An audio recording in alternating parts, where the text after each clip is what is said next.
Now let's talk about the tragedy that just took place in Yemen. More than 80 people died in a stampede in the capital Sana'a last night. More than 300 are injured, some critically so.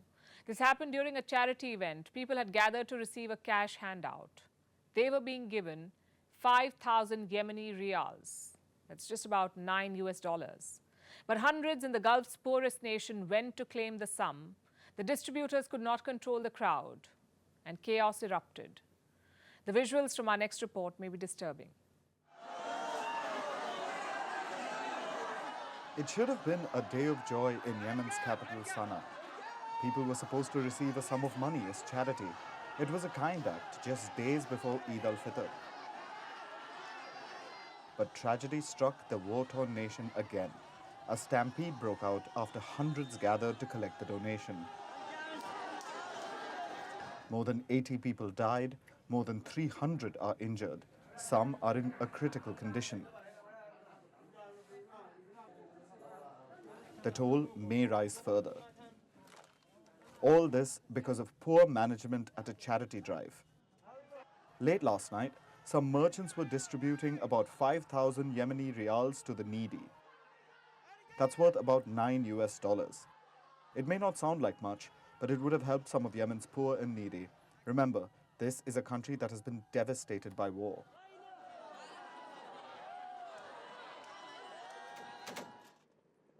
Even before the conflict started in 2015, it was one of the poorest nations in the Arabian Gulf. Then, the fighting broke out between Iran-backed Houthi rebels and Yemen's Saudi-backed government. It plunged the nation into abject poverty. Now, over half of Yemen's population lives below the poverty line. 1 in 5 of Yemen's 31 million people live on less than $1 a day. So you can understand why so many gathered to receive the charitable donation. But the crowd got too big, and then tragedy struck. Some witnesses say it was crowd control gone wrong that caused the stampede. They say Houthi guards fired in the air to get people to move in an orderly manner. The gunfire accidentally hit an electric wire. The wire exploded, leading to panic. That's what witnesses say caused the stampede. Of course, it's hard to verify this. The Houthi forces that govern Yemen's capital quickly sealed off the area. People, including journalists, were barred from entering the school where the donation drive was taking place. The Houthi regime released their own footage after the event, and officials were shown visiting the injured. They also released some statements.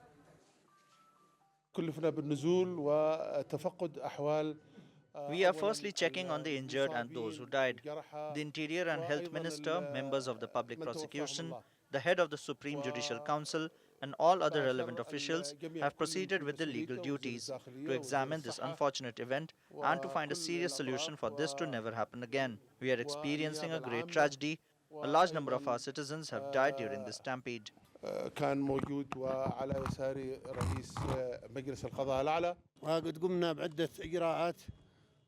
We have taken several measures and hopefully we will reach positive results. Several committees were established, such as high levels of social, health, security and judicial committees. Hopefully things will be okay and the results will be positive. What happened was a big tragedy and the Houthi leadership is keeping a close eye.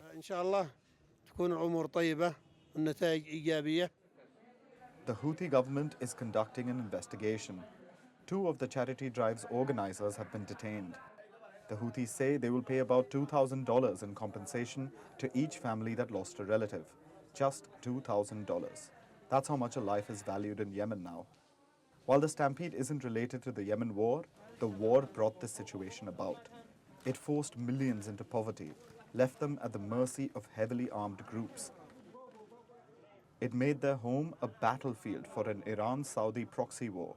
Now that ties have improved between the regional powers, Yemen is forgotten. Its people forced to seek charity just to survive. And this time, it's the charity that killed them.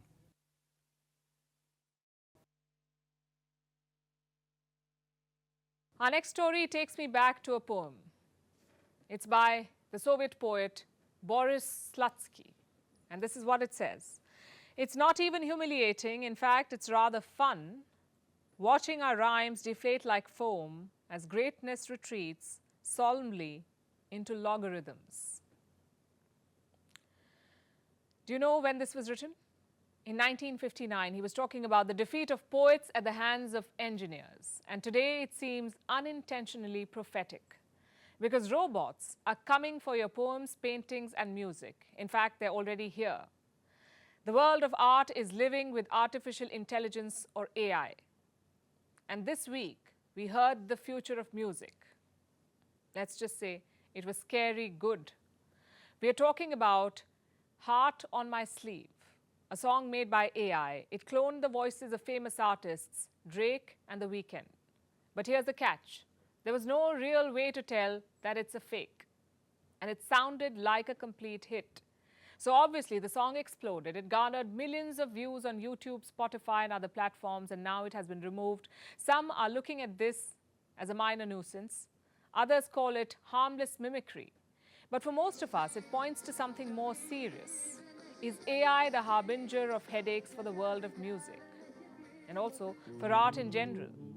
Look at this photograph. It's very good. It's also very fake. This is also AI-generated work. It was submitted in a photography contest recently. It won the award, but the artist declined it. He said it would be unfair to do so.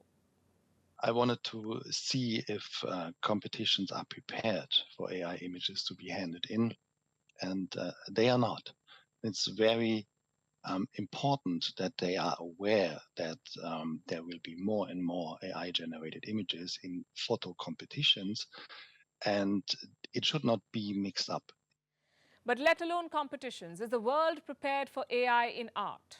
We are currently at an inflection point. Names like ChatGPT, Bard, and Midjourney come to mind.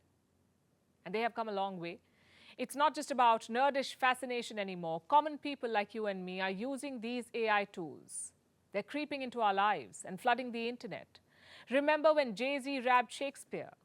Or when the Pope was seen wearing a Balenciaga puffer jacket?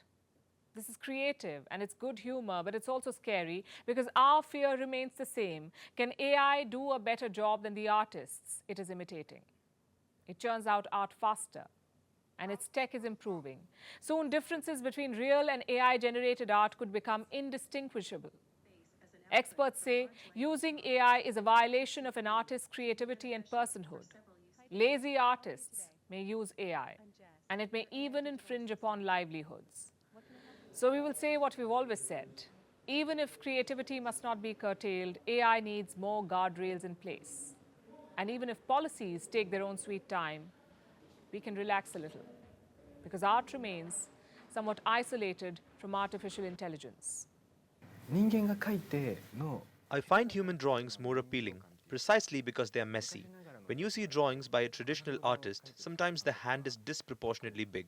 But because it is disproportionate, it looks appealing. There is no risk of artists being replaced by artificial intelligence because the creative act is the most human of all acts, which comes from an intention and therefore from consciousness, which comes from something that artificial intelligences are very, very far from having at the moment.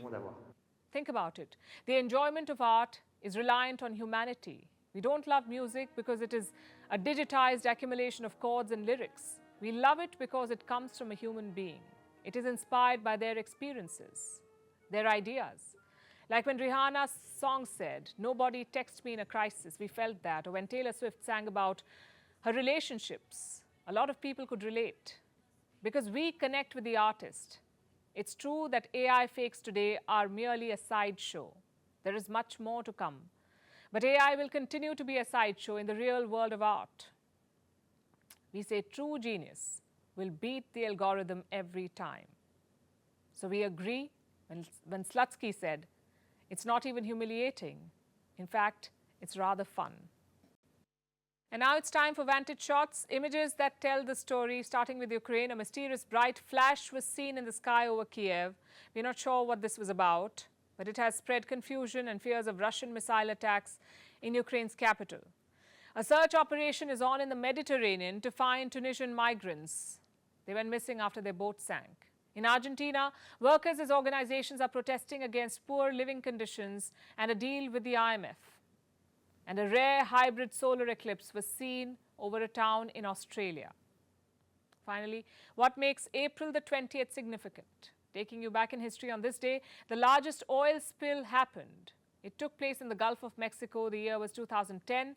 There was an explosion in an oil drilling rig called Deepwater Horizon. The blast was triggered by a surge of natural gas that tore through concrete. Around 4 million barrels of oil leaked in the Gulf of Mexico over 3 months. 11 workers were killed. Needless to say, there was an extensive damage to animals and marine life. Over 82,000 birds, 25,000 marine mammals, and tens of thousands of fish were killed. Who was responsible?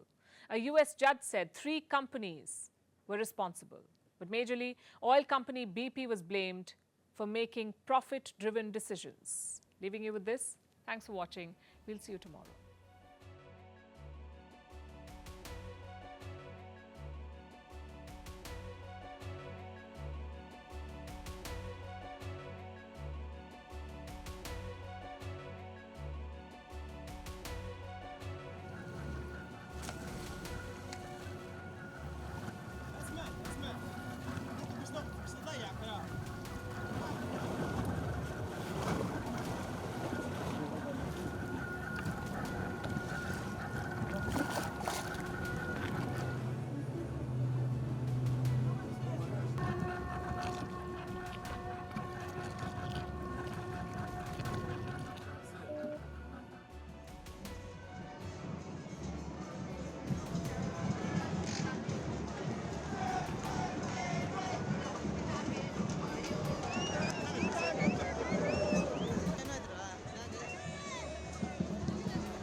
Shoot that, oh my God.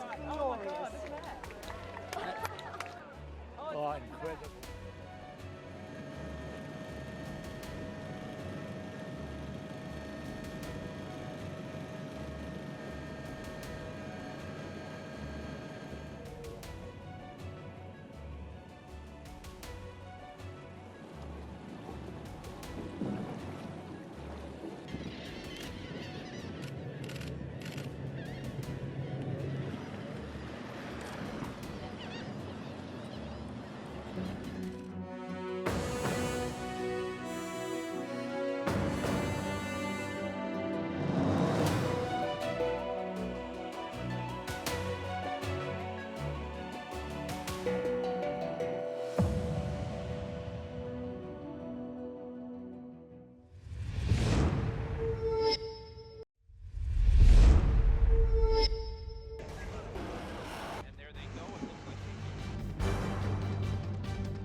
The US and Russia are dangerously close to an armed conflict.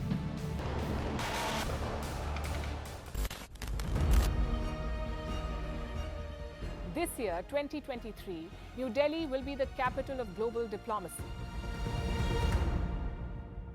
For a country as diverse as ours, with 88% of the population illiterate, it was a very big deal to write a constitution, and that too, the world's largest.